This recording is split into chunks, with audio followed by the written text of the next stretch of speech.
Okay, it's recording now. Good. Hello, everyone. Welcome to this session in special seminar for a EMTTI program. It's the second week in this seminar and special seminar, and it has to do with linguistic resources that can be useful for practical translation or any text producing, especially in a foreign language, writing papers or writing in the same. As you know, we have arranged a survey. Oh, all right, wait. I probably should start with the general overview of the session. Well, how do I don't see the button where I change slides now, Sarah. So, right here. Okay, got it. You were not presenter. Yeah. I was not a presenter. Yeah, it's switched off. Yeah, right. Okay. Well, in this 2-hour session, well, first I need to say that there will be a follow-up session on Friday on the same topic, and I plan to talk to work up the examples that I will offer today, and or tasks that I will offer today, and I will go into more detail on regular expressions and corpus query corpus query language. In this session today, I will present the results of the survey and try to motivate people to use the resources that I will be talking about for producing text and translation, doing translation. But I have maybe I will be preaching for the choir here, for the converted here, but I thought my prior experience tells me that in many cases students do not understand why they might even make efforts to learn about corpus-based tools. So I devoted a special part of this session on talking about it, demonstrating which translation tasks can be solved by corpora by using corpus tools. Then I will actually overview a few freely available tools and offer independent tasks for in-between session work, self-study. Well, probably I have to say a few words about myself. My name is Maria Kunilovskaya, and I have last year have joined the research group in computational linguistics in Wolverhampton as a PhD researcher. Before that, I was an associate professor in a Russian university lecturing on translation studies, and my major focus and interest was in teaching practical translation and teaching corpus linguistics and corpora tools to translators, to future translators. I have a paper on this, and I did a chapter in a textbook on corpus tools for translators, but that's in Russian. The paper is in English, though. Well, so this is something that these tools are the tools that I'm using myself in everyday life, in everyday work, and I find them useful, and I think that if more people use these tools, that might make their lives easier, or more interesting, more engaging, more entertaining even. Well, to the results of the survey. we had 10 questions, and I grouped them into 4 parts. The first one is about the questions that covered languages and activities that we have in the group, in the cohort.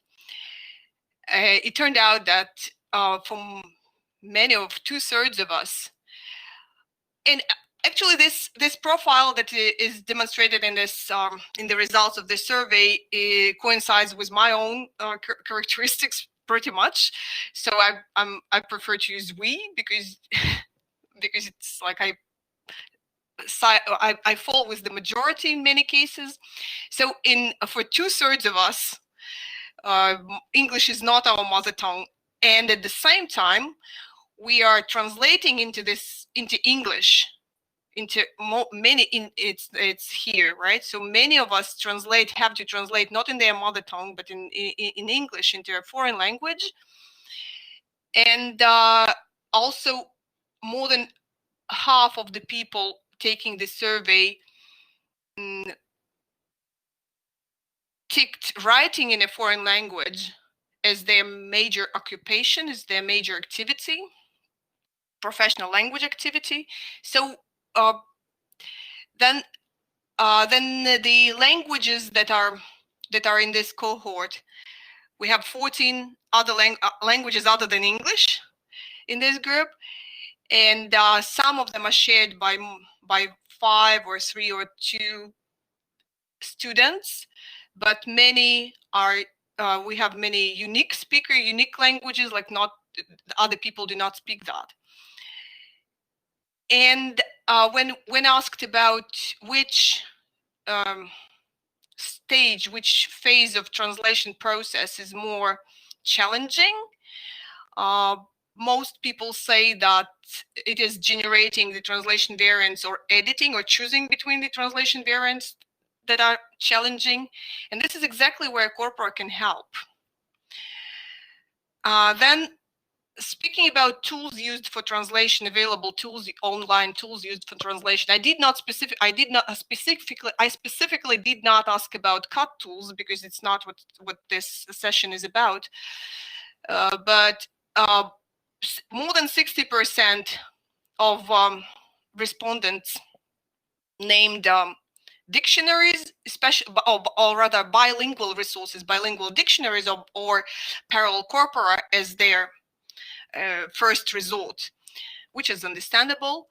And very few people use or know about online corpora and interfaces to exploit them. Then technical skill. There were 3 questions about one about wildcard expressions and regular expressions, and 2 questions about Python programming and machine learning techniques. Well, the results indicate that, again, more than that, most people have or evaluated their level there in these areas as below average or far below average. Interesting enough, Python people are more reserved about their programming skills than about machine learning and deep learning skills, which is to me a bit contradicting, but this is the results that we've got. I added the graphs here to demonstrate. This is Python programming, and the orange bar is far below average, and this is deep learning and machine learning. And here, the most popular answer was just below average. And then the professional outlook questions, they had to do with the they asked you to choose between 2 quotes, and in this choice, 87% of people chose the quote that about that technology actually changes what it means to be a translator, that technology extends human capacities. And to me, it means that it actually, the translation process has changed. And if you do not have the technology, if you do not use technology, you do not actually fit in the today's professional world. So the competing quote said that if you cannot translate with pen and paper, you cannot translate at all. So it said that there is a huge human component in it. There's this creativity component that cannot be done by a machine, right? Or cannot be delegated to the machine. But it seems that progressively the belief in the human contribution to the translation process is being reduced, is getting smaller. Well, so people are in the respondents of this survey can be characterized as techno-optimists in the majority, and also their career aspirations. There are three people selected 3 areas of wanted careers, and these were fairly equal choices in terms of how many people went for them. It is either academic career, a third of the respondents chose academic career, then software engineering and data annotation, post editing, or doing some data or maintenance of or translation memories or terminological term bases. There's only one person who wants to be a translator actually in this cohort, but then it's probably again understandable that people tend to choose this technologically more challenging occupations. So to sum up the results of the survey, it seems that we mostly or generate text in a foreign language, including writing and translation, which to me means that we struggle for words. We are not sure whether this is the right way of putting it, whether this variant is better than that one. We lack this native speaker confidence about our choices. Then we rely to solve this to solve these problems. We rely on bilingual resources mostly, and then though we are not too sophisticated with the technology, we have a lot of trust in it, and we want to promote that, and we want to contribute to that. And this is to say that most of the students see their future linked to the technology and not the translation, as a translation work per se, right? In this situation, so what I read from the results of this survey is that the content of my presentation might be very helpful, useful here. People can benefit from it. Well, do you have any comments on the survey? Does it say anything to you personally that you might?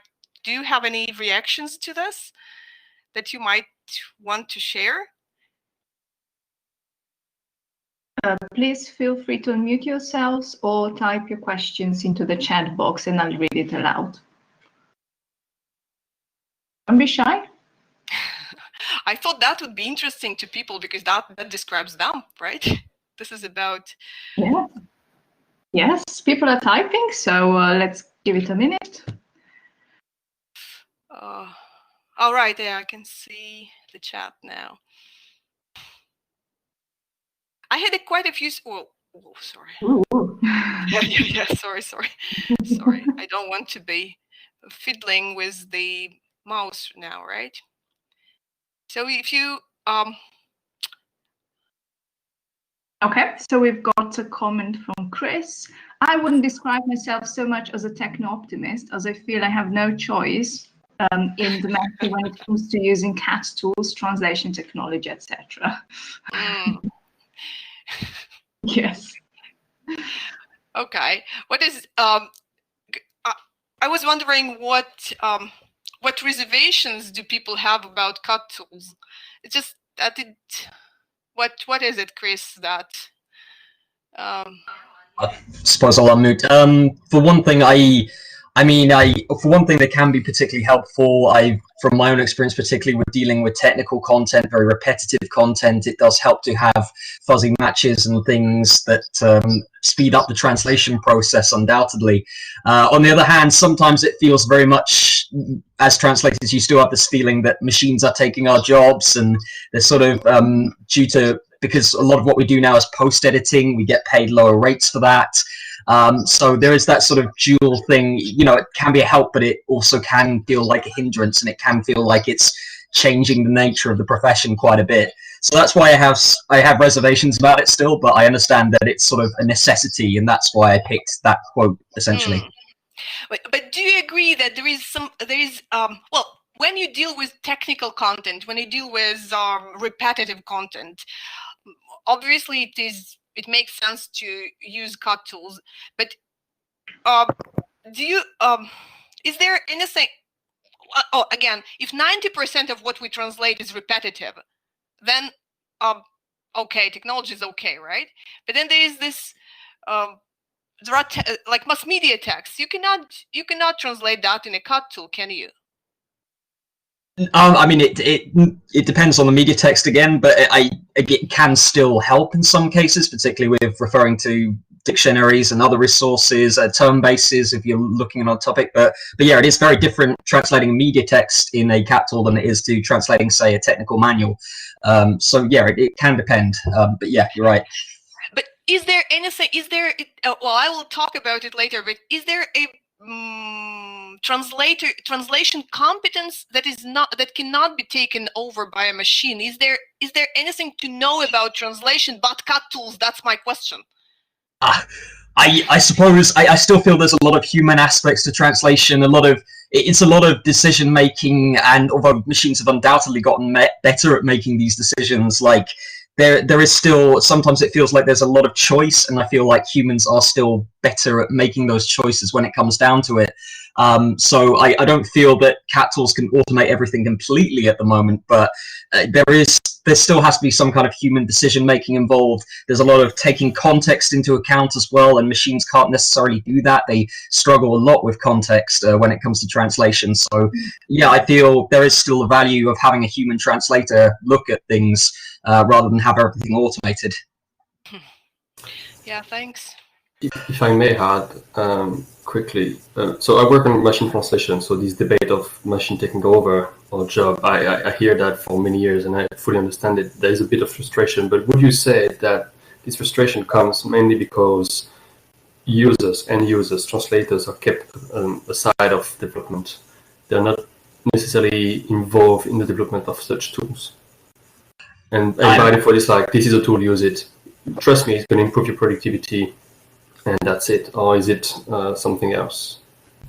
I certainly feel there is an acceptance. It does seem to be the way the industry is developing. So yeah, when I started working as a translator, I was saying, this is the tool we use. Everybody in the industry uses it, or some variation of a translation tool, and it's just the way the industry works now. So there is that kind of acceptance, and as I have said, it can speed up productivity. It can make certain things easier.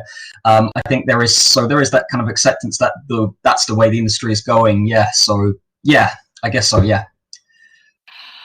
Well, I had a lot of despise for machine translation. I thought it is lower quality, and I would never use machine translation in anything that I translate myself. But this week I had to translate a text which was not a technical text. It was not a creative writing, piece of creative writing, but it was a it was a human text, and I machine translated it and then edited it. It's this week. It's this week. It's first time in my life, and I thought, all right, okay, here I am.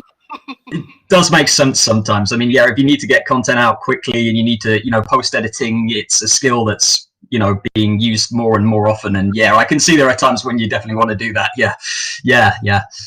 And machine translation is becoming so good. Yeah. So good. And as a teacher of practical translation, at some point I stopped seeing the border when the student would be translating like himself or herself themselves, and then they would copy paste the machine translated part. And then before 2016, 17, I could see this glitch, right? This border in the text. And after that, I stopped seeing that. I mean, I stopped seeing it immediately. So I would correct 2 more machine translation sentences before I would realize that it's machine translation. This is what happens. Yeah, it's getting better. Yeah. Right. Is there, Sarah, is there anything in the chat that we might want to discuss? Yes, there's another comment from Dania. She said, the steep learning curve can be a huge issue when it comes to adopting new CAT tools. Mm-hmm. So this was in relation to your summary. Right. Well, but the CAT tools is not what I tried to keep the content of this session very simple so that we that it is learnable in 2 hours time, I think. Okay. Well, I will continue with this with my plan. Well, I think despite there's also this big portion of what we do, a big portion of what we do is made up of writing in a foreign language, like papers in English, right? Academic papers. I would still use translation as the first point of reference because it is a course for translations, and I think that translation as a professional language activity has a very strong case for corpus use because first. It is still. I would still insist that there is some that it requires creativity, that it requires creative solution, and this is what I think machine translation is not good at. It either follows literally the lexical or makeup of the text or structural makeup of the text, and sometimes it has to give up on either on this. It has to choose. From the alternatives that it has to choose the less structurally similar variant, and that would be better. But how do you tell a machine translation engine to not to choose the most matching variant? Then I don't know. So. The creative part is of translation is about choosing a variant that is not necessarily the closest one, right? But is based on structurally and lexically closest one, but that conveys the idea that is humans are recast the content, reshape it rather than render it literally. And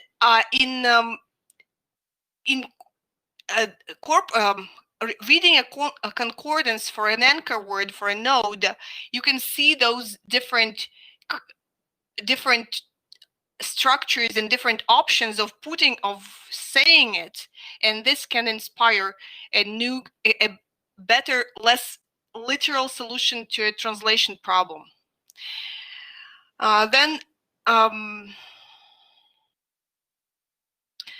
in both querying a corpus and solving a translation task, in both of these activities there are multiple solutions. there are multiple ways of doing things, and it makes, again, translation a good case for corpus use, because it develops creative multiple approaches to tasks as a competence, right? And then, ironically enough, the most creative part of translation seems to be in finding the most standard way of putting things. So it is, you have to find a way that how would people say it in another language, right? And you want to be as fluent as you can. And this is what, again, corpus can help with. There are several models of translation competence, that is the skills necessary to translate. There is also this opposition between translation competence and translator competence, and the difference is, like, there are skills that you need to have to be able to translate, and there are skills that you need to be able to secure translation jobs, or to be able to fit in a translator team, or be able part of a translation today's translation project. But if we these are quite complicated schemes, but if we I like the approach taken by Anthony Pym, and he says that what is essential in translation competence is the ability to generate several targets, possible target texts for a source, and the ability to select the best. These are the two things that are specific for a that are required to be able to translate effectively. Generating several good options, or several options, and choosing one. And these are the two activities that we struggle most with, and these are the two activities that Corpora can help with. So the typical worries, the typical difficulties that a translator would have include these two. How do they say that? And is this variant good, or is this variant better than the other one? And also I still included this source text comprehension stage. Probably as a professional translator, you know the feeling when you read a text and you don't understand it, and you don't understand it because you probably it is a creative use, probably of an item but which is sounds out of context for you in this particular text, or probably you don't know the other meaning of this item, and you have the lack of understanding of the source text. So the questions like, is this a creative word use in a source text, or is it a mistake, or is there something else I need to know about this word? This can be Corpora can help to reveal those contextual overtones, can bring you the similar contexts to analyze the possible contextual uses. Well, then, okay. So I think that given what translation consists of as a professional language activity, Corpora might be very useful. I was not sure how much people know about Corpora, and I decided to make sure that we are on the same page here. So a corpus would be a machine-readable collection of texts,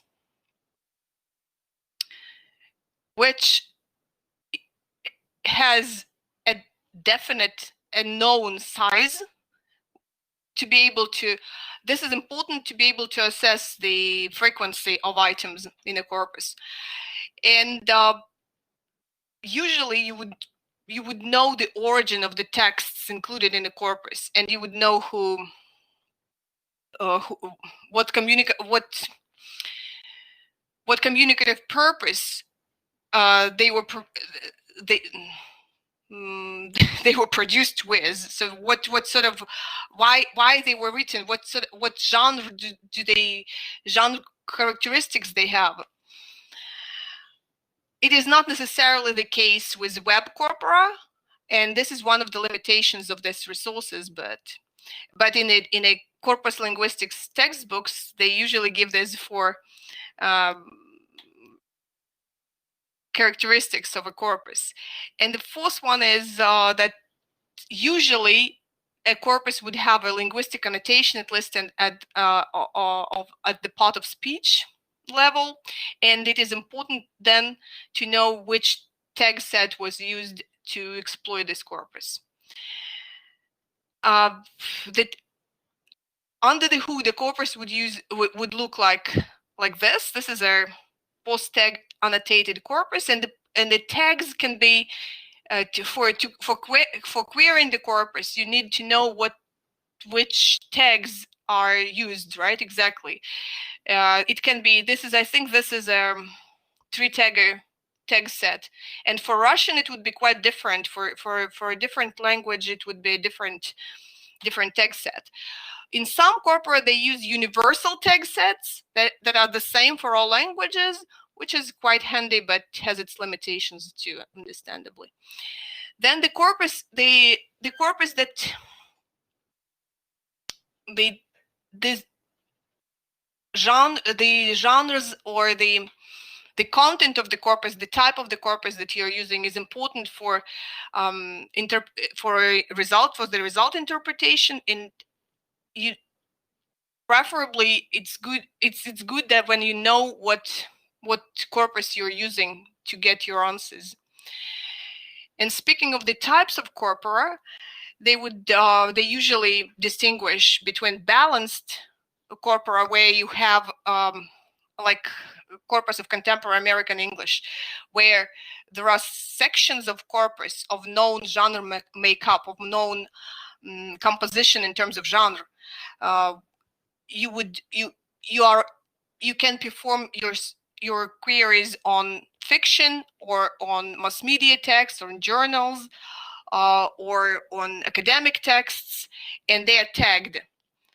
In web corpora, it is not usually the case, and it is one of the limitations again of web corpora.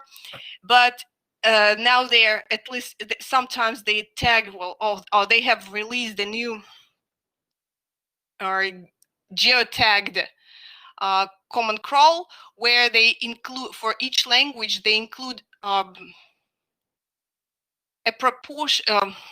a higher proportion of texts from the geographic locations with the higher proportion of population. So if we're talking about a Russian common crawl or GeoVac corpus, then most of the Russian texts would come from the territory of Russia, Kazakhstan, Ukraine, countries with a high proportion of Russian-speaking population, according to demographic data.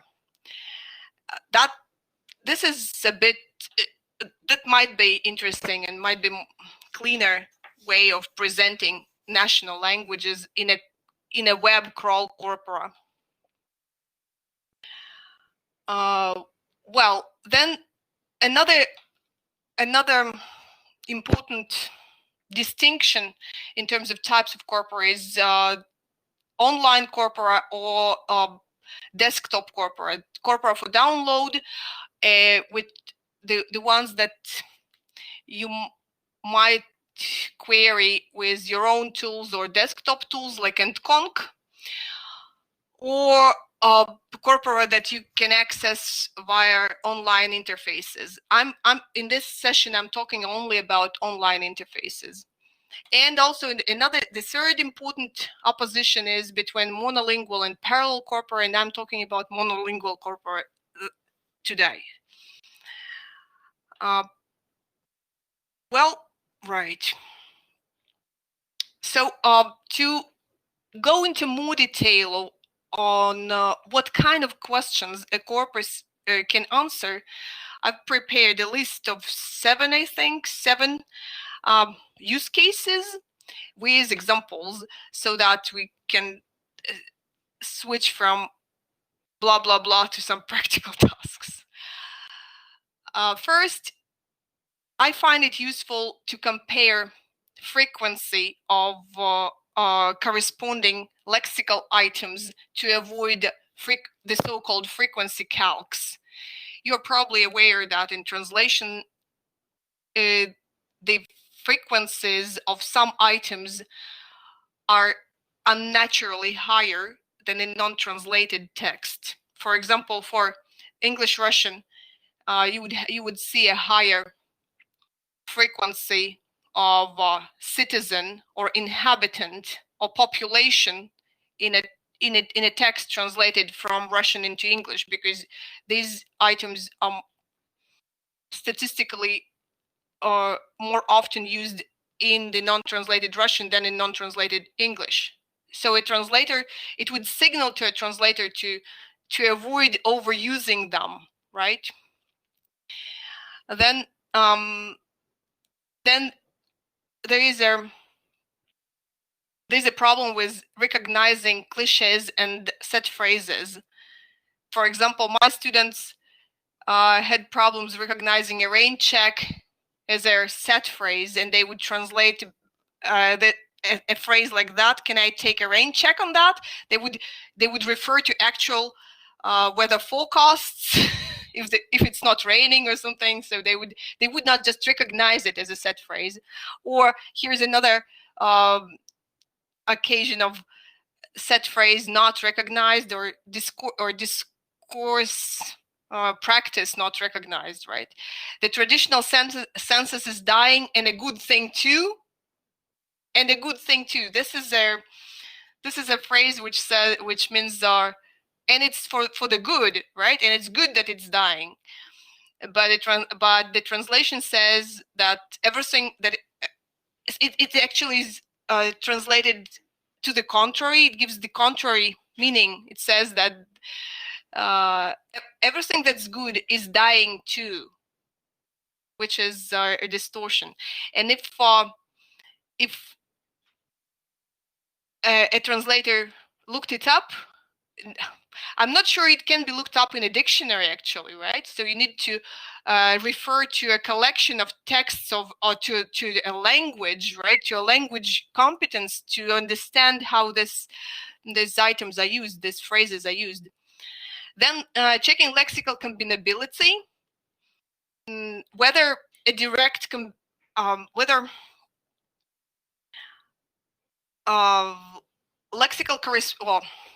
a combination of direct lexical correspondences would make a viable combination in the target language. This is what I'm.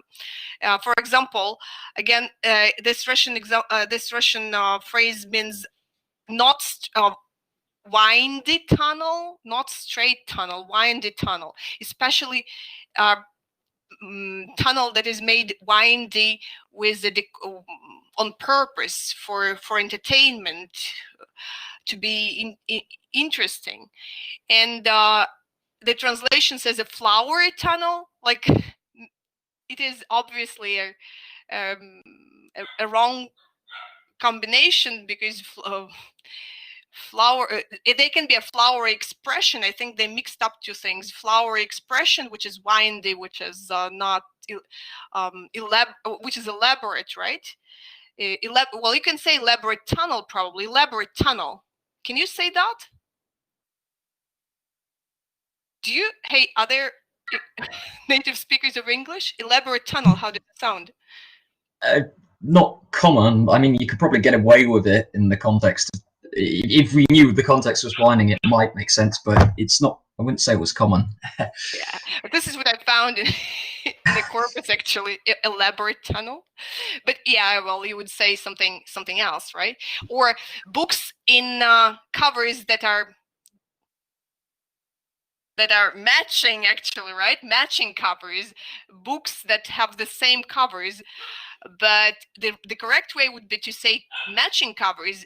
I checked the best bilingual dictionary, the bilingual dictionary that is used by most of the translators for English Russian, and it says equal covers, books in equal covers, the same covers, identical, alike, uniform.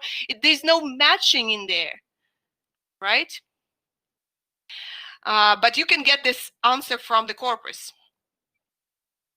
Then you can find, using corpus, you can find semantically similar words. I use this to replace words that I overuse in a paper, like when you use indicate, my results indicate, this results indicate. How do you replace indicate? Okay, show, results show, demonstrate, indicate, what else? you can solve this. Also, the case with semantic preferences and discourse prosody. These are all examples are from my students' translations, that they're not made up. After the dinner, a concert ensued. Like, there was a concert after dinner, right? Ensues does not sound right here for discourse prosody. It's like resulting in something bad, right? So the dinner resulted in a concert or something. So it's bad consequences ensue, right? Usually, or this is a good one. Pervasive or widespread practice. Pervasive would have a discourse prosody of a negative or connotation. Would have a negative shade, right? If something is pervasive, you don't like it. And if something is just widespread, it's at least neutral, right? It's does not connote anything. Or to cause, if something cause, can anything cause curiosity? Causing curiosity. It's like something causing trouble, something causing cause is usually combined with again a negative noun, right? Curiosity is not necessarily negative.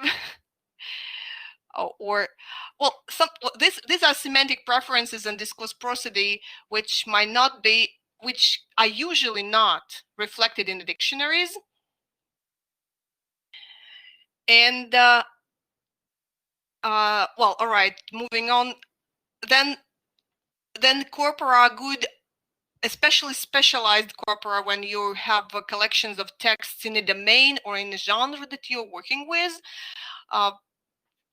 You can check whether something is used the way you think it should be used by people writing in this domain, by people who know how to write, or the majority. What's the accepted practice? What's the norm, right? What's the norm set in this domain by people who write in texts that are collected in the specialized corpus.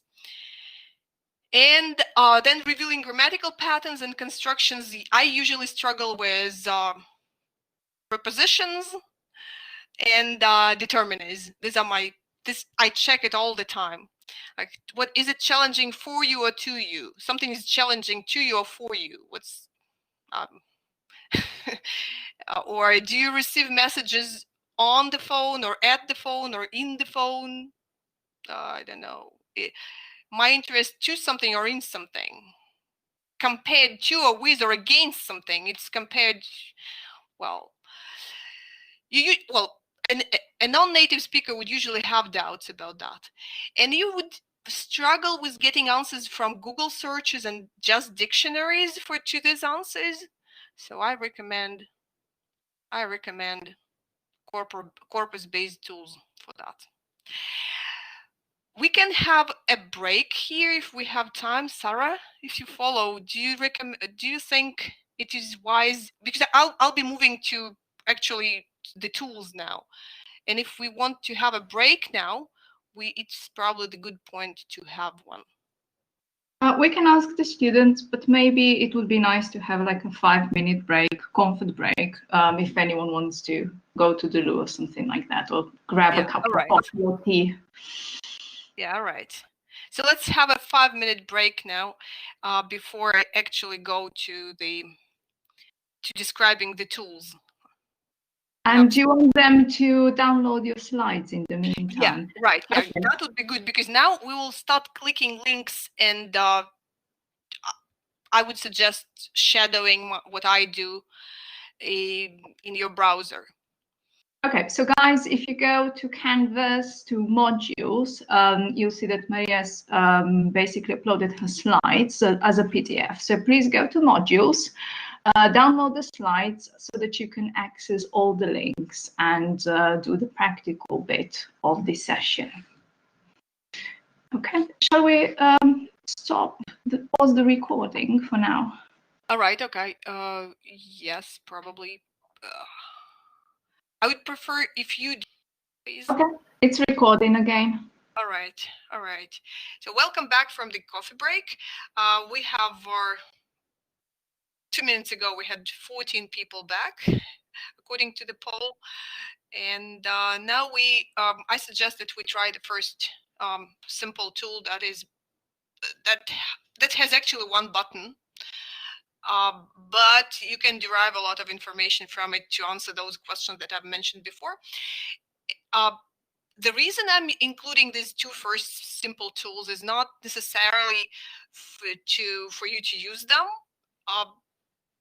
because they have their limitations, but they explain the idea behind the corpus search well enough, that demonstrate how it works. So this Just the Word is the tool that works on British National Corpus, and it is already a limitation, right? Because it is not a monitoring corpus. It is closed. It's stopped developing.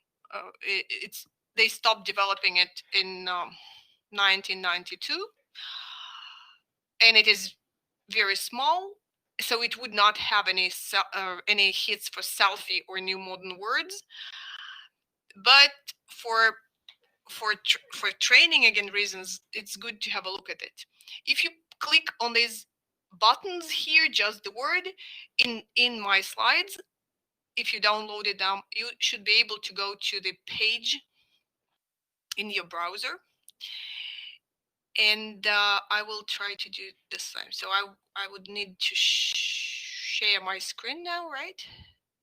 Oh, wait. Okay, share the screen. Just the Word. So this is Just the Word. This is the interface. And I also need so what sort of questions you can ask with this oh, I need the presentation too, right? Yeah, okay, all right. To see what questions we are answering. And it is well, right. For example, right, the question is, how do you call what adjective do you use with duties? If you do these duties as part of your job, how do you call these duties? What any ideas here?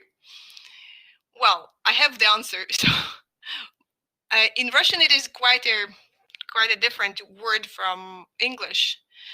So what you do is you type your node or query here, and you look for combinations. The other two buttons, alternatives and alternatives from learner errors, do not actually work.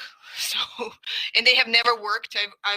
This tool has been around for many years now, and they do not work on it. They do not develop it. This is what you get, and on the most useful part of the page probably is here.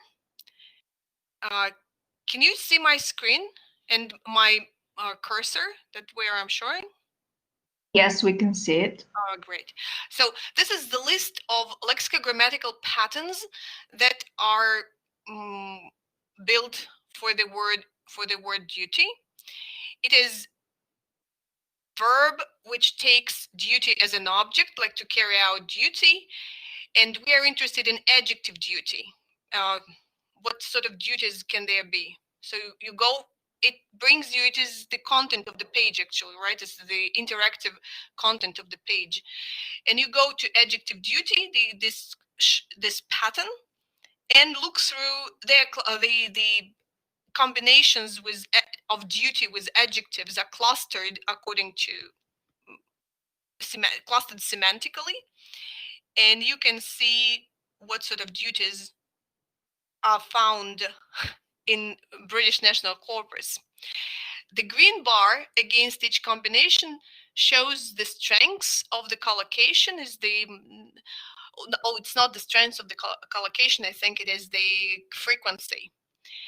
They have a Sinclairian cutoff in this tool of 20, so they do not include combinations of more than 20, I think, if I remember it correctly. Well, so if you do official duty, probably, if you click on the combination, you see the contexts, and you can figure, looking through context, you can decide whether this is the correct the collocation you have been looking for. Or legal duty would be a different one, right? Legal duty. It's not something that you do as part of your job. There are legal duties and moral duties, for example, right? So legal duty is not necessarily what I have been looking for in my context. Then to demonstrate another, to show another example of what you can find with just the word is criticism, finding verbs that are used with the word with criticism, with the word criticism. Which verbs take criticism as an object, and in this case you would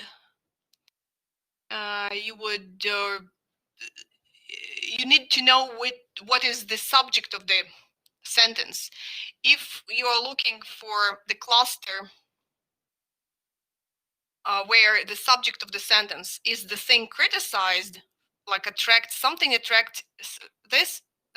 attracted a lot of criticisms. The latest actions of the government attract a lot of criticism, or somebody expresses criticism, right? Or if how do people cope with criticism?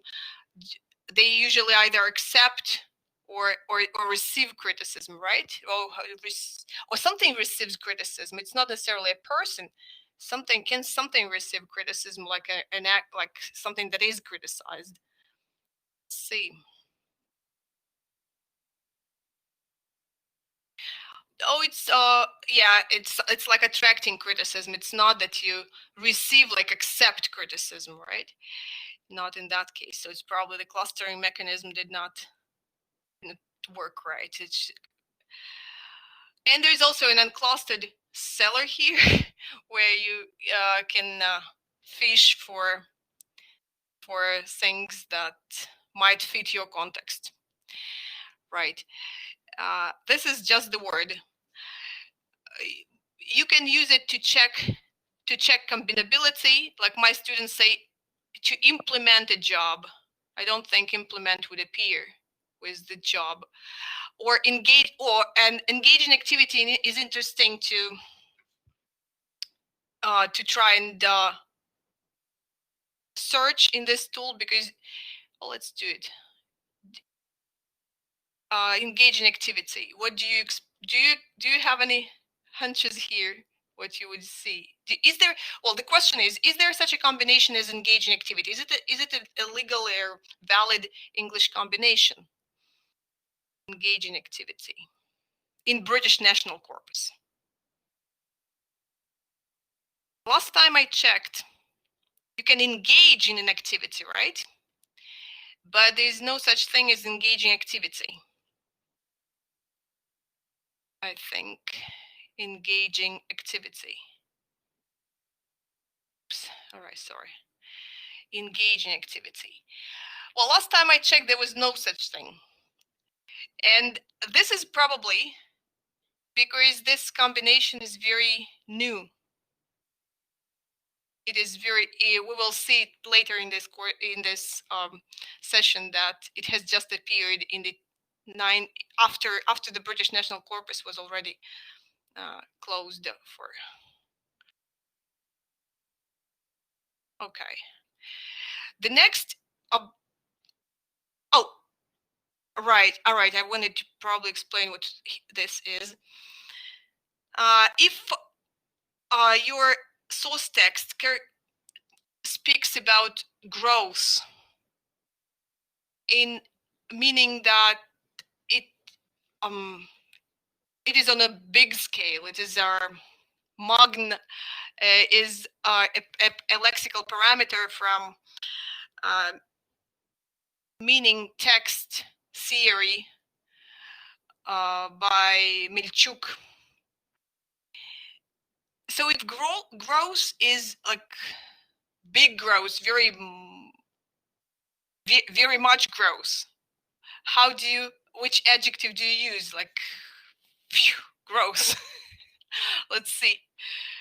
Which English adjective do you use in English? Grow up, grow. Oh, I have a gross. Which adjectives characterize growth? If you are talking about rapid growth, right? Adjective growth. Fast growth, rapid growth, right? Rapid. This is what we were looking for. Slow growth, that's the opposite. Not explosive is an interesting one. Explosive. Yes. Is it? Oh yeah, here it is. Yeah. Explosive.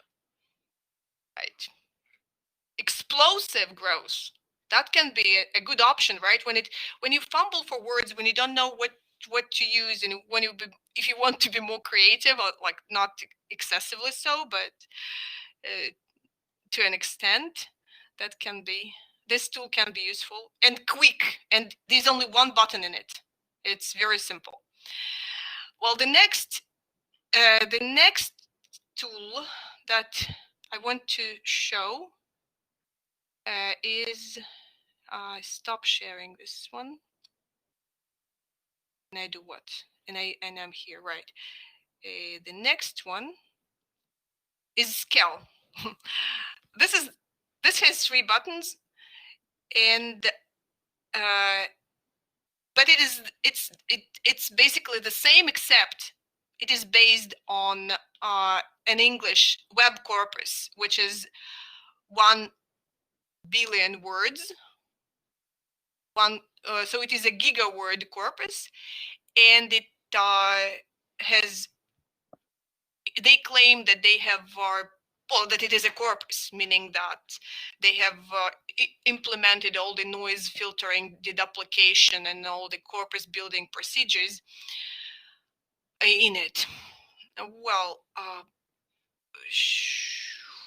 if you click on this button, you would go to the respective page, and there is also Skel for Russian for those Russian speakers that are in this cohort. Probably they would be interested in trying this one.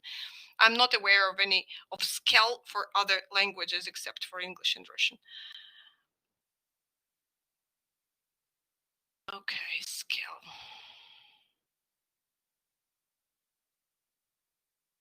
Skel, right? So sharing the screen. Which one? Oh no, it's Chrome tab. Okay. Share. This is my Skel window. It's still loading. Okay, we can see it now. Okay, great. Here, what is interesting about this corpus, or about this tool, is that it has a very handy tab for examples. If you are teaching language, or if you want to generate dictionary looking examples for your item. It is easy to do. What my students usually, when I ask them what is the meaning of the word argue, they would usually come up with the argument like in the meaning of having disputes, right? Not if we click on examples for the oops, I'm not sure whether I used verb argue. Oh, right, okay.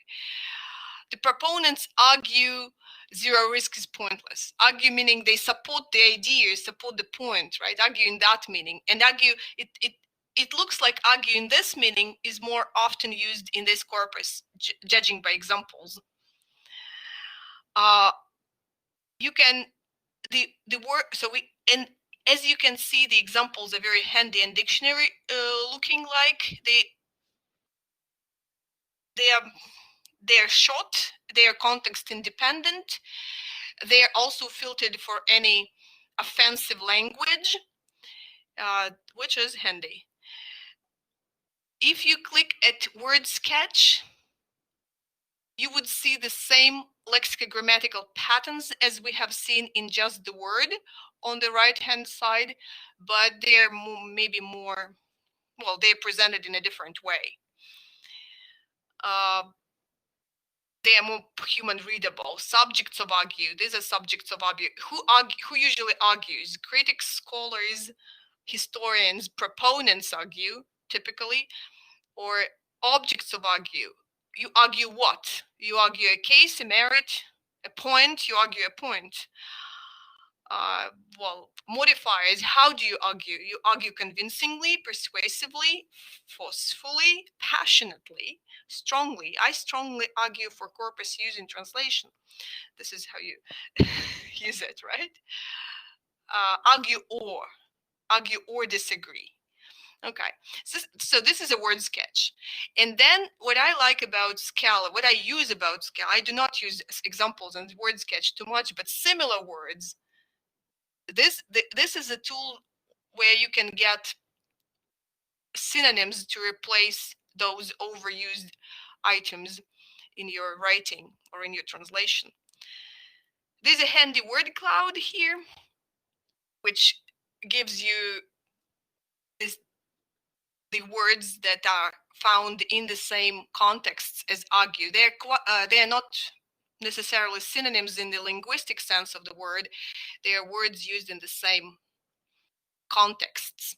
And you can also click on these, all of these words are clickable here, and they will bring you to a new search in Scala. Well, that is probably it about Scala. Now to the next tool. Well, the limitation of just the word and Scala is that you cannot use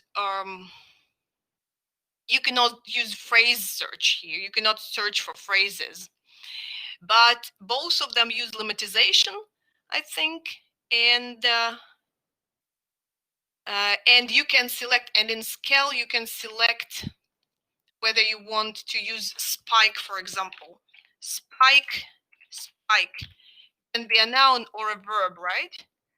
And you can select whether you want it as a noun, like here, spike, or you want it as a verb. Spike is to spike as a verb, right? Then the next, okay, stop sharing, and the next tool is not actually a tool, but more, for me, it is a more curiosity thing. It is Ngram frequency viewer, and here we might just want to look at engaging activity thing. Ngram view, well, the problem with Ngram viewer is that you do not actually know how much text and what sort of texts are behind this frequency tool. But I guess can be useful for some not very sophisticated insights. Engaging activity. Engaging activity. Well, here you choose the time frame. You can choose the time frame here and the corpus. They have 3 types of corpora for many languages. The one that is from the beginning of observations to 2009, then 2012, and then 2019. Say we are looking at the English corpus, so the biggest English corpus for all years that they have text for. And another thing is that they have different caveats about whether it is post-tagged, how it is post-tagged. They have a very detailed description of what they have in here. But again, I honestly do not see how it can be used except for curiosity finds like this one. So engaging activity as an idea took off in 1980. This is the time period where many of activities started being described as engaging. Interesting, right? Or it is interesting, it is entertaining to see how the frequency of words connected with communism or socialistic state have changed their frequency, or Orthodox Church has become more popular in the Russian corpus, which reflects probably some social trends, and you can claim that it reflects something, but again, how reliable these claims are is a question. The next and more serious, more important tool is Sketch Engine. I will show only the open corpora that are available through Sketch Engine, and also Sketch Engine. Well,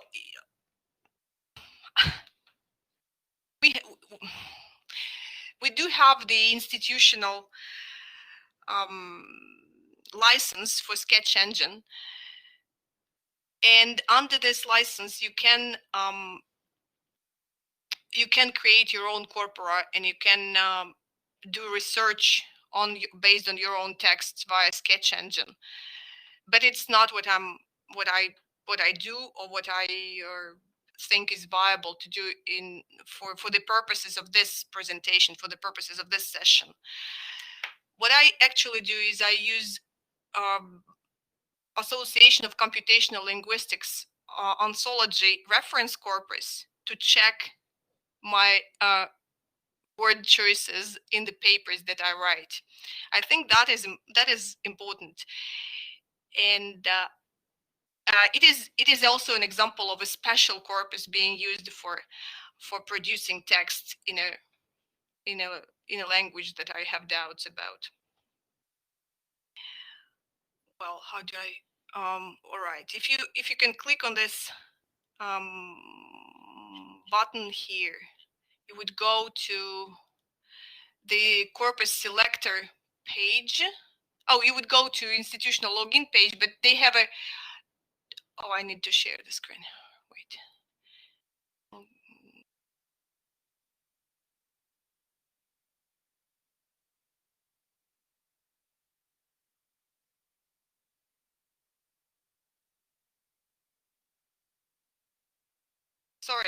Sorry, I clicked the wrong button. I'm sharing the screen again with the Sketch Engine now. Share. Is everything okay? Can you hear me? We can see it now. Yeah, great. So open corpora. Here is the list of open corpora. They notably have brown corpus, the famous first corpus ever, and COVID-19, which has more than 200 million words. And the one that I have been talking about, ACL Anthology Reference Corpus, was 62 million words. And I suggest we use this one for the purposes of this presentation.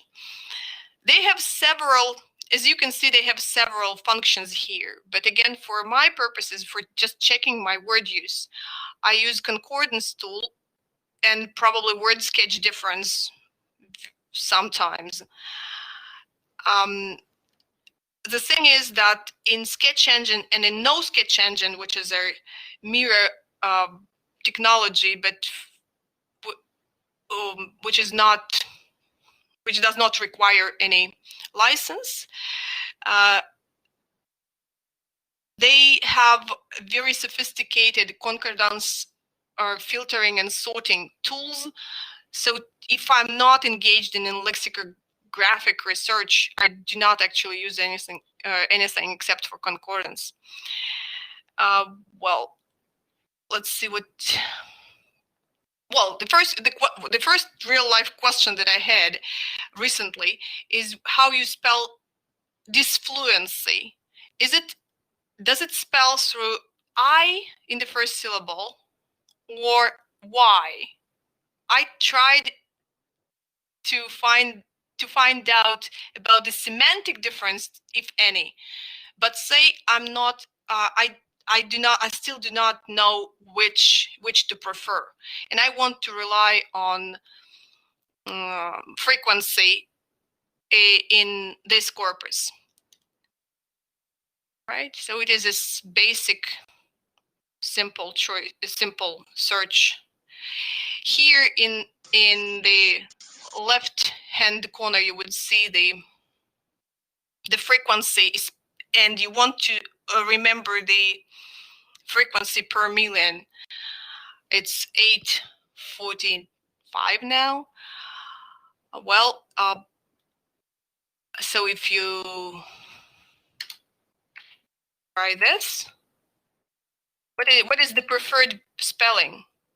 So it seems that I would be better off. I would be less.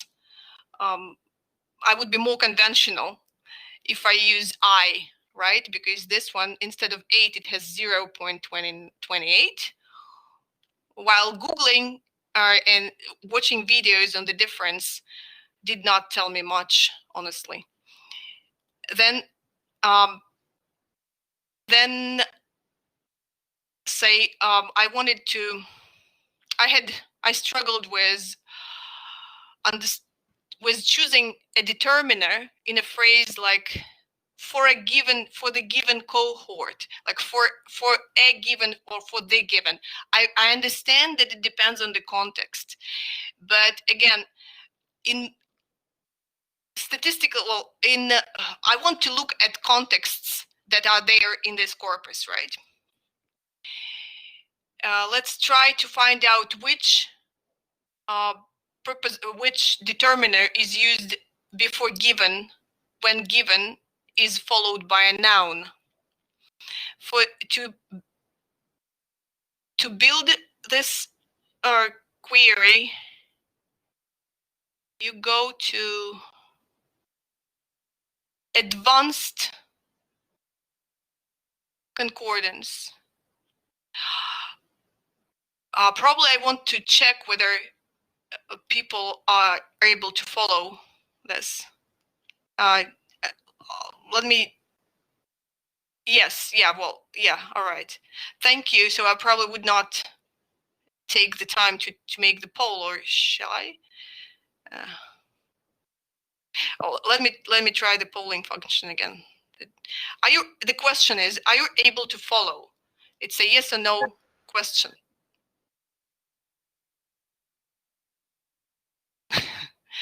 Okay. Wow, great. Yeah.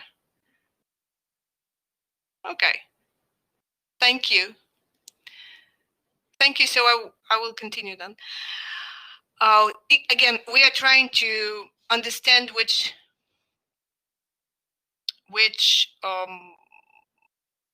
determiner we want to use in this phrase for a given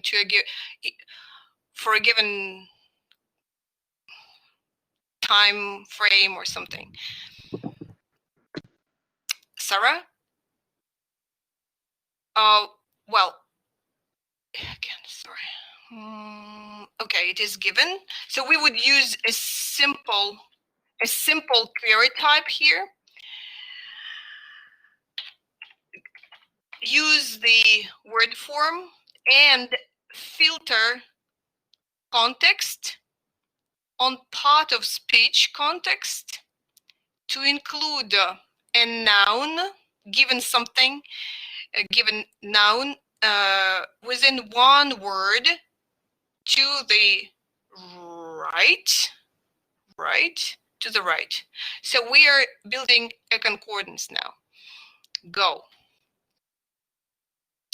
Even looking at the concordance, you can see the given language, the derivational rules of the given languages, documents on a given host only, say in a given situation, allowing the given pattern. To understand the statistical difference between the two determiners, you might check the frequency here. In the right hand corner, you see the frequency tab, and it will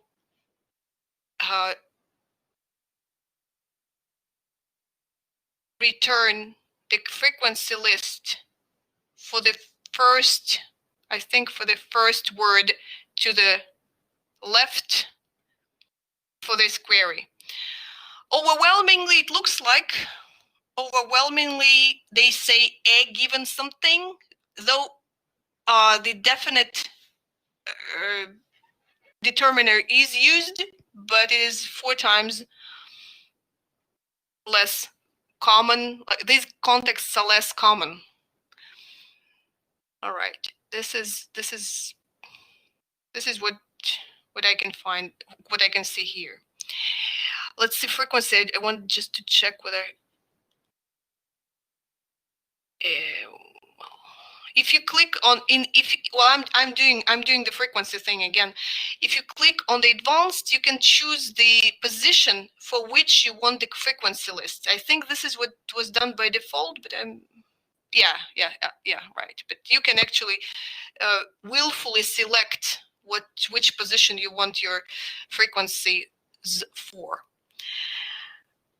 Well, right. Then, well, we can check challenging for somebody or to somebody.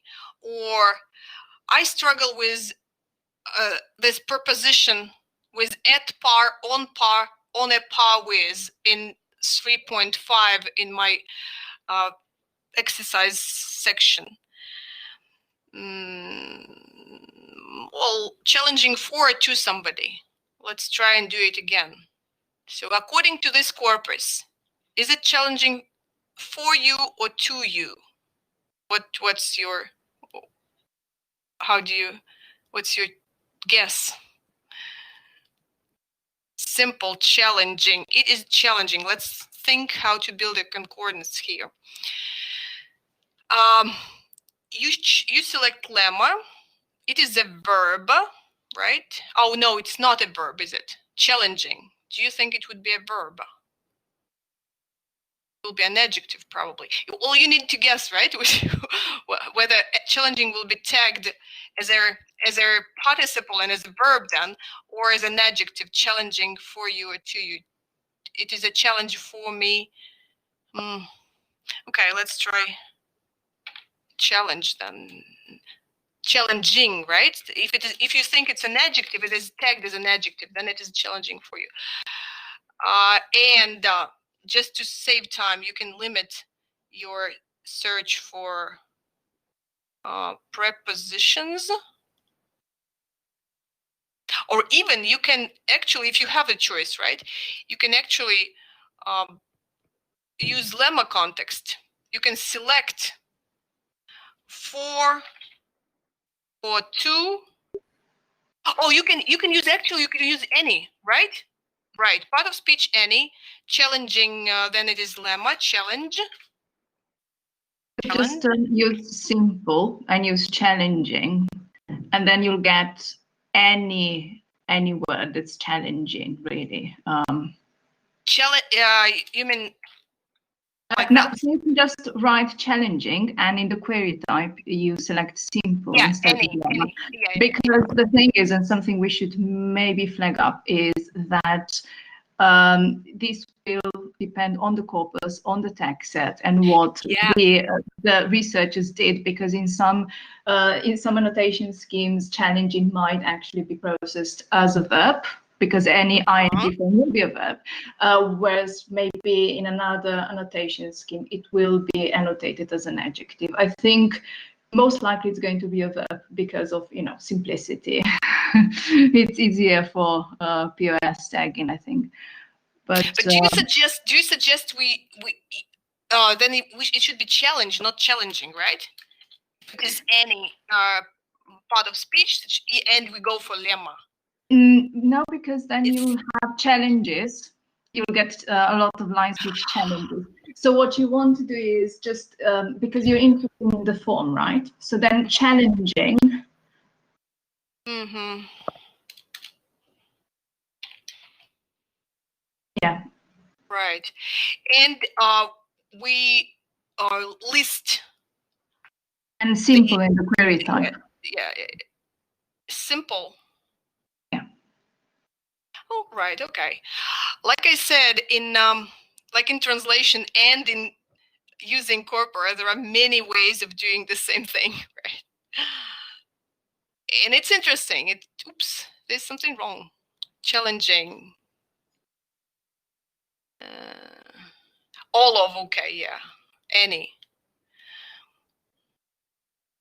Right, and now it's again the matter of building frequency for this position. Go.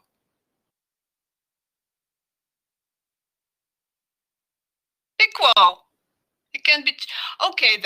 Then we need to look into the context and say and decide why, when 2 is used.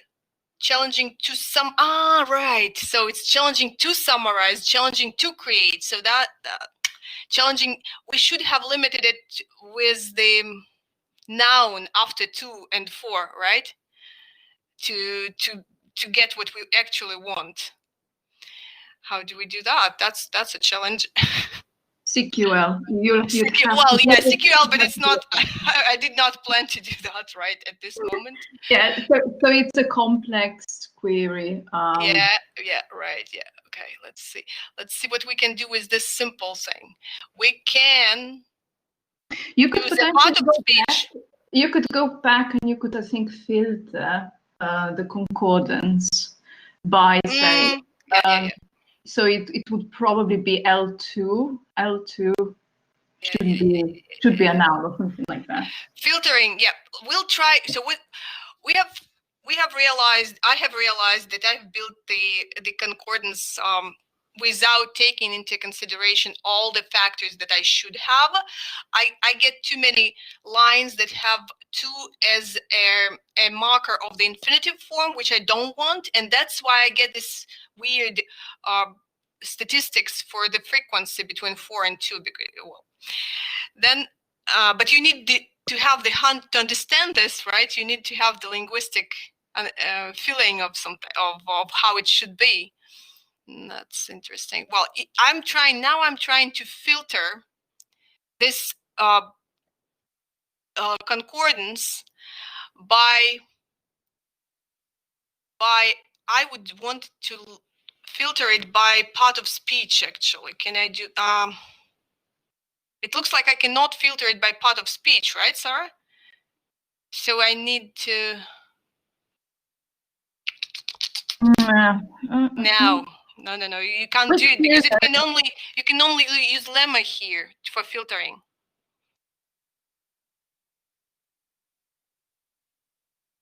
Okay, so it would require then CQL. It would require the use of of the expression in this field.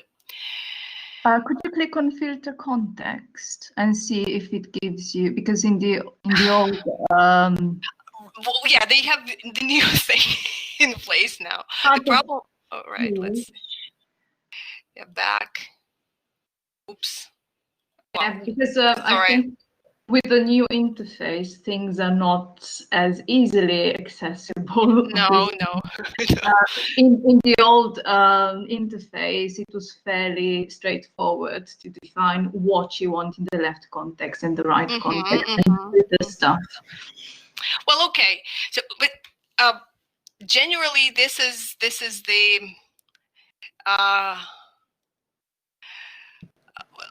what's this? This was a not very well thought query with challenging for it to somebody. The problem is that if you had a straightforward adjective, you could potentially just generate a word sketch, and you can get the colloquial. Right. But challenging is difficult because it's most likely processed as a verb, so it's not a lemma, and you cannot generate word sketches for a word form. Unlike no sketch engine where you can. Okay. Another thing I wanted to demonstrate was this. Well, on par or at par or on a par with. What is your guess? A, B, or C? Let me check. How do I do that? We're here. If I chat, what is a? I'm going to start a poll to see what you think about this conjunction. Something is at par with something, or on par with something, or on a par with something. What's your guess? A, B, or C? A, B, or C? What? On par, right? On a par. At par. Well, at par is a good question. Is a good variant, isn't it? All right. Yeah. Well, if anyone had doubts about that, we could check. I need to publish the results of the poll, right? I published the results of the poll. On par, I think, is for, as far as I remember, it is the correct one, right? On par with something. Par. Let's see. Advanced. Par. Par. Oh, we can actually just simply do the basic search for tried par. Do you think it would? No, that's a bad idea, right? Let's see whether we can do better with advanced search. We par filter context. Again, we would have on our variants are on and at, no comma, in the up to 3 positions or to the left, right? Right, and where is the go button? Right. Any of.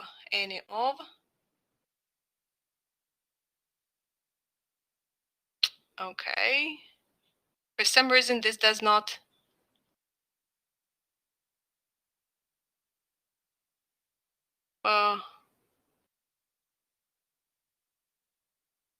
Okay. All right. It wanted to switch to lemma. On par, on a par, at least this is what is visible on the first page. No at par at all. Okay.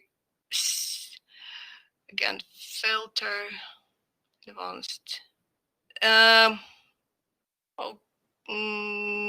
probably we need to. If it is advanced, we should probably be able to filter on a word. Right, on a word. but okay, let's build it. We will see A then in this position as a determiner if it is very frequent, right? Here it is. On par is clearly a winner. On a par, probably, well, it does occur. In this corpus, again, Sarah was right saying that it depends on which corpus you're looking for. But again, well, in this situation, I'm trying to figure out how I want to use it in my paper that I want to publish with ACL, right? So that I want to mimic the preferred ways of putting it in this domain. Well, now I need to move on, right? One thing I was really puzzled is whether the ACL users use the how they spell the big numbers, like what is the correct like what's the internet, where is the international rules. The international rules are from 1980 or 48, I think, say that demand that the numbers are spelled with the groups of numbers in big numbers are separated. right, Frederick. Separated with a white space. But then the English tradition is to do this, right? Is to use a comma. Well, given this corpus, what is your preferred way of putting it? I'm choosing between the two. For this, I would use a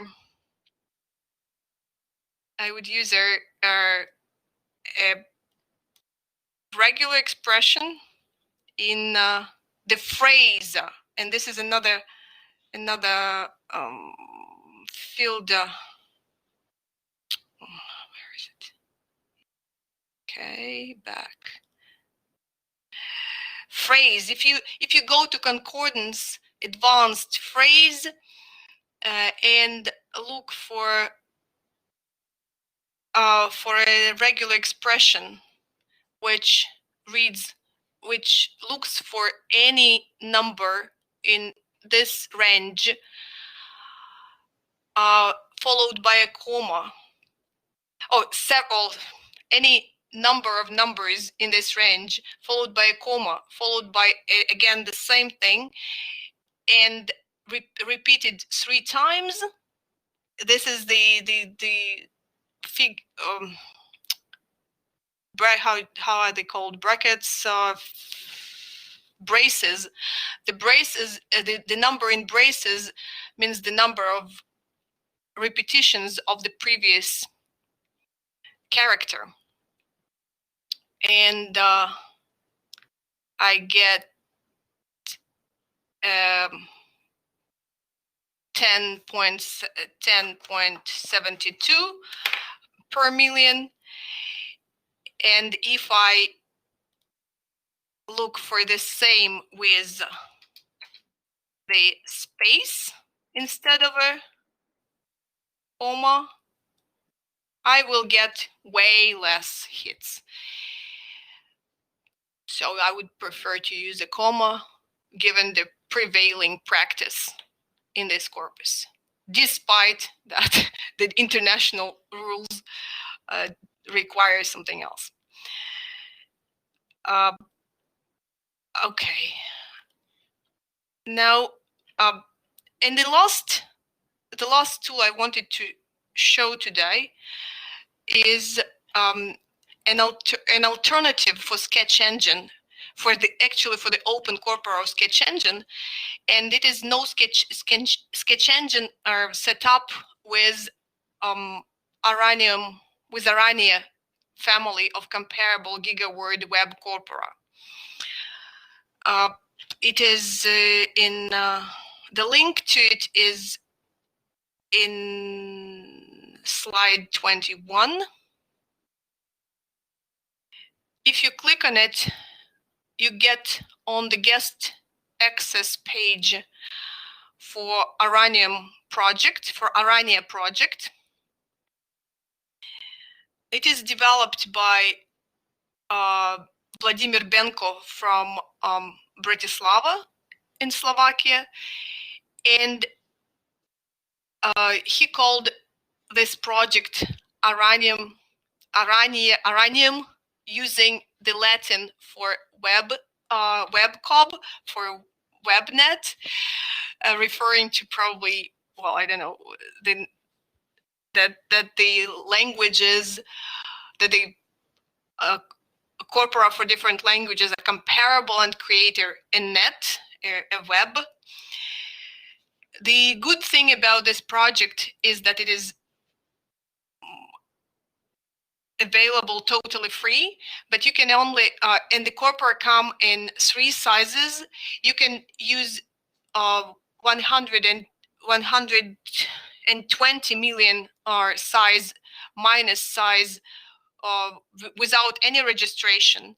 And to access gigaword corpora of the other 2 sizes, you need a free registration, which requires a name and an email, and it takes a day for Vladimir to process the application, and it will be accessible to you.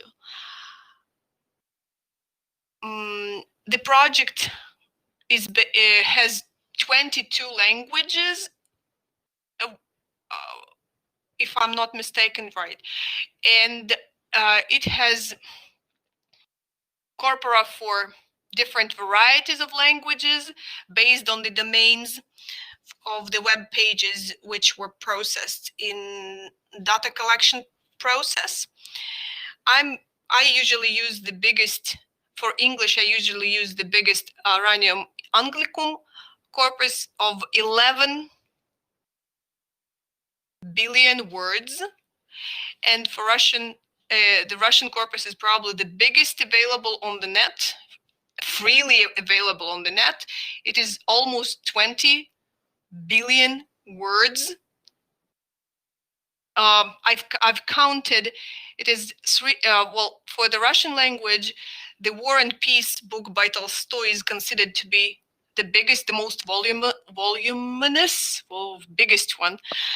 And it is, if you have these books, so the number of words in this corpus is 3 kilometers of War and Peace put back to back. 3 kilometers of the biggest book in Russian. That's impressive. A lot of words. Well, if we, let's see what we can, the general workflow with this NoSketch engine interface is to select a corpus, which I've just talked about, and to formulate a query to build the concordance, and then filter the concordance, or sort the concordance, pretty much like it was done in Sketch Engine, except it has a slightly more friendly interface. Let's see, let's try it out. Say, I remember struggling with finding the correct word for services for go between services. What's the word when you want to refer to a service which represents a go between? I would use small corpus for this. So this field has the name of the corpus that you have selected, the number of words here. If I use a simple query, in a case when I don't remember intermediary service, what do you get? Intermediary service companies. These are the go-betweens that I was looking for, right? All right. Then for this interface is useful because you can select in a query type. You can select the part of speech of your node. For example, spin. Spin can be a noun and a verb, and you want it as a noun, spin. right? Again, this is the context. Say spike. Let's try spike. Same, right? Spike. I want it as a noun, right? For example, and I want to find out what are spike trains. This is spike is a difficult word for me. Say I want to limit the context by train, spike train, and so I'm limiting the context lexically by lemma. Spine to spike train. All right, like we did in Sketch Engine. Oops, no spike trains for me. Maybe if train. Nope.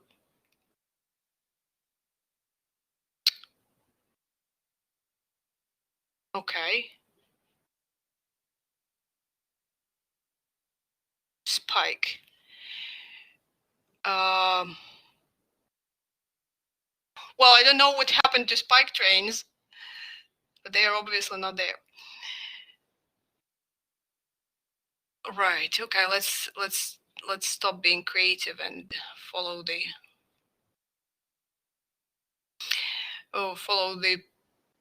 exercises.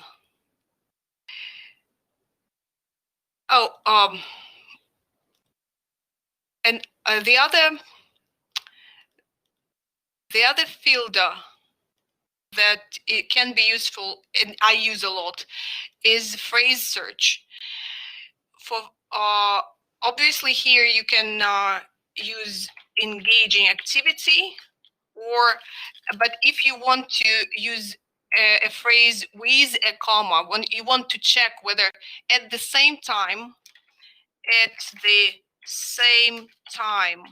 in the beginning of the sentence is separated by a comma or not, right? At the same time, you need to separate the comma with a white space here. Oh, I realized what's wrong with the spike trains. It's a small corpus I'm working with now. That's why. So I usually work with the big corpus and you would have it in there. But with a 120 million words, you might have problems with finding stuff. But at the same time is a common phrase, and it is often followed by a comma in the beginning of the sentence. Right.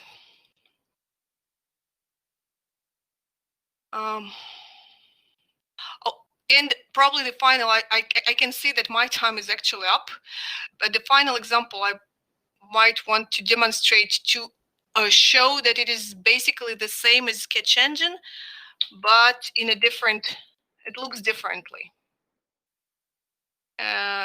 Infrastructure. Again, I remember us struggling with students with translating this phrase when you want an adjective for infrastructure, which says that this infrastructure is very good infrastructure of a resort. So we had a resort in the country. It was a tourist text, and we wanted to find a combination of infrastructure with an adjective, which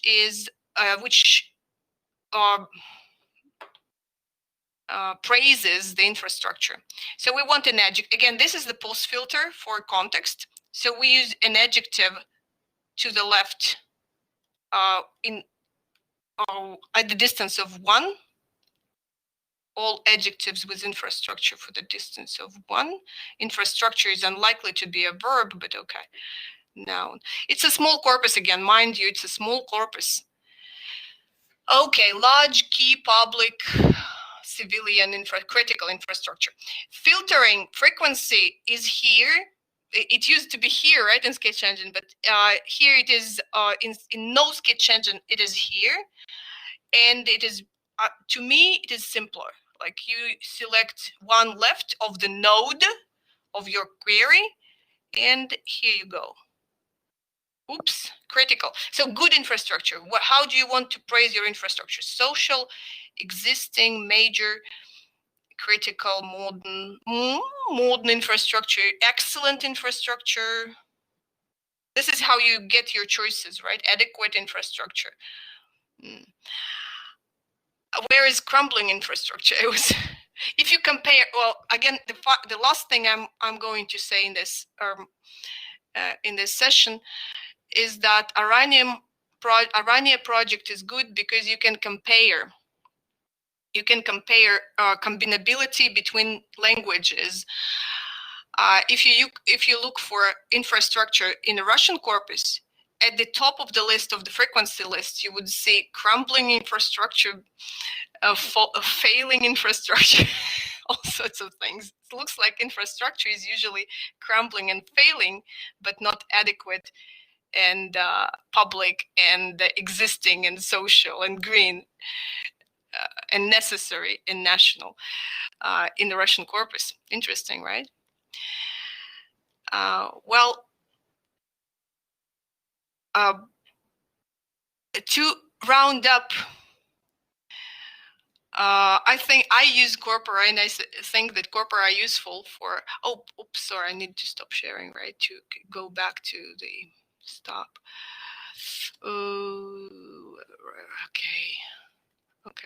Okay. Rounding up.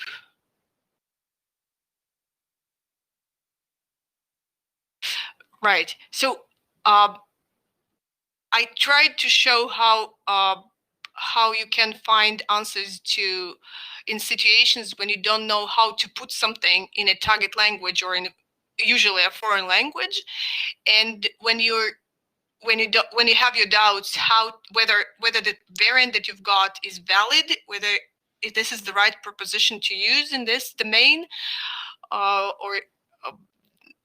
have not looked too much into how you can understand, how you can compare, look into context, similar context, to understand whether the use that you're observing in a source text is whether it signals anything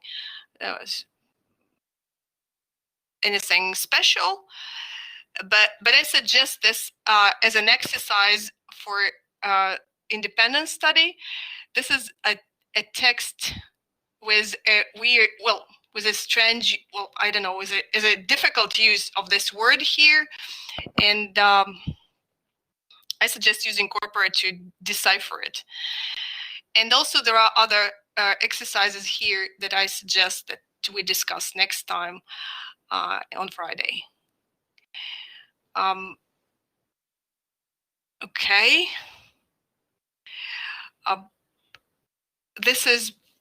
This is probably all for today. Thumbs up. And if you have any questions, and if you're willing to spend more time on that with the questions, then welcome. Okay. Shall I pause the recording now, or do we have any questions?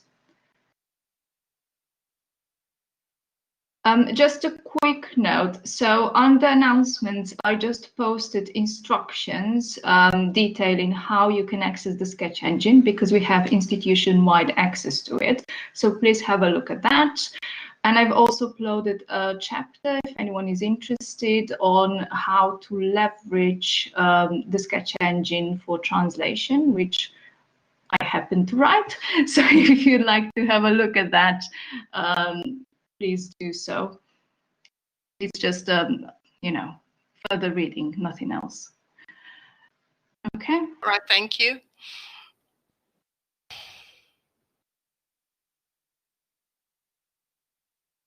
So some really nice feedback from the students, Maria. Oh, thank you. Thank you for listening. I struggled with staying focused with so many things to follow, but hopefully this. Well, here's an interest. I'm looking for it back at my slides, thinking of what did I miss. There were many interesting tasks there. Arbitrary and random. You can use word sketch difference to see which nouns used with arbiter and random in say in the ACL corpus. That I found it very entertaining, very interesting, very informative too.